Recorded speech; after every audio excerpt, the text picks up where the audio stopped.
katika ile kuuliza na kujibiwa, Mheshimiwa Gambo mwishowe akatumia sasa maneno ya kwenye kanuni kwamba waziri amesema uongo kwenye kwamba yeye alikuwa mkuu wa mkoa,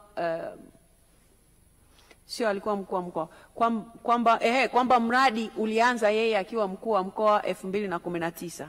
Sasa wakati anataka kuleta hoja nyingine, maana kwenye taarifa anasema anazo mbili, mimi sikutaka tena kumruhusu kuleta ya pili kwa sababu nikaona sasa ni kama tunajadiliana humu ndani na nyinyi mnafahamu kazi humu ndani zinafanyika kwa kamati, ndio maana huwa sizungumzi moja kwa moja na mbunge mmoja. Nikasema waende kule kwenye kamati ili huu uongo wa waziri uliosemwa hapa yeye akathibitishe kule. Sasa kwa mujibu wa kanuni yetu ya 70 ndio inayozungumza kuhusu kutokusema uongo bungeni, na inatoa fursa hii ambayo ndio amepewa hapo Mheshimiwa Gambo. Kwa hivyo kama ningekuwa na muongoza Mheshimiwa Gambo namna ya kuomba hiyo radhi, ningekuwa nasema anaweza sasa yeye kufuta maneno yale yaliyokuja baada ya taarifa ya waziri kuashiria kwamba yale yote amekubali, yani taarifa, yani kama vile alivyokuwa amekaa kabla hajaomba mwongozo ndo amekubali. Kwa nini? Kwa sababu amesema taarifa ile ya mchana ambayo Mheshimiwa waziri alikuwa na sio ya mchana, mchango wake wa leo unazungumzia stendi tofauti. Kwa hivyo tunashughulika na ile ya asubuhi. Kwa hivyo Mheshimiwa Gambo anachotaka kusikia Mheshimiwa waziri ili sasa tuongozane vizuri kikanuni ni kwamba baada ya serikali kutoa ufafanuzi kuhusu hoja ambazo uliziweka kwenye mchango wako ulipokuwa unachangia siku ya, nadhani sikumbuki tarehe, lakini siku uliokuwa unachangia kwenye budget ya TAMISEMI, ule ufafanuzi uliotolewa na Mheshimiwa waziri umeukubali. Ndio hoja yako Mheshimiwa waziri. Sasa kanuni ya 70 ukisoma fasili ya 7 na ya 8, ikiwa Mheshimiwa Gambo umeelewa sasa haya maelezo, ni kuongoze kwenye hizo kanuni mbili alafu tunakuwa tumemaliza. Umeelewa maelezo niliyotoa? Niko tayari kwa mwongozo wako Mheshimiwa Spika. Asante sana.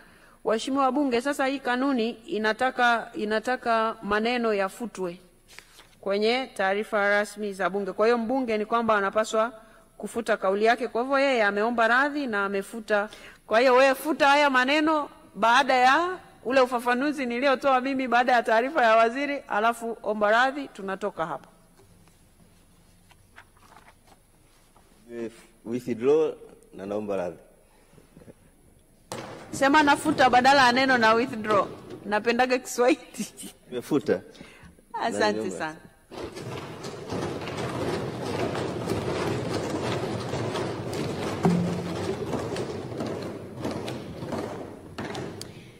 Waheshimiwa wabunge, baada ya Mheshimiwa Gambo kuomba radhi na kufuta maneno hayo, sasa kwa sababu hayo maneno ya kusema kwamba maneno ya waziri hayakuwa yamekaa sawa sawa, ama kwa kutumia sasa kanuni zetu alikuwa amesema uongo, kwa kuwa yameondoka kwenye taarifa rasmi za bunge, anakuwa haendi tena kwenye kamati yetu ya maadili, haki na madaraka ya bunge, kwa sababu kunakuwa hakuna kinachompeleka tena huko. Kwa hivyo bunge kwa makofi hayo naamini mmeafikiana na msamaha huo, ndio maana sijawahoji, kwa sababu ingekuja taarifa ya kamati hapa ningewahoji. Kwa hivyo hata kuiondoa hii hoja kwenye kamati ingebidi mhojiwe, lakini nimeona watu wote mnapiga makofi. Au kuna mtu hajaridhika nao msamaha?